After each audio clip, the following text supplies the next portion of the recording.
తమిళనాడు రైతులకు 75,000 వరకు ఉన్న సహకార పంట రుణాలను పూర్తిగా మాఫీ చేస్తున్నట్లు ముఖ్యమంత్రి విజయ్ ప్రకటించారు.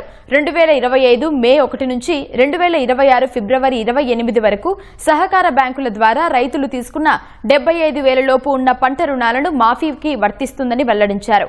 ఈ మాఫీ వల్ల తమిళనాడు వ్యాప్తంగా 14.43 లక్షల మంది రైతులకు ప్రయోజనం చేకూరుతుందన్నారు. తద్వారా రాష్ట్ర ప్రభుత్వంపై 5,932 కోట్ల రూపాయల అదనపు భారం పడుతుందన్నారు. చెన్నైలోని సచివాలయంలో మంత్రులు ఉన్నతాధికారులతో సమీక్షించిన సీఎం విజయ్ 75,000కు మించిన రుణాలు తీసుకున్న రైతులకు 35,000 వరకు రుణమాఫీ వర్తిస్తుందని వెల్లడించారు.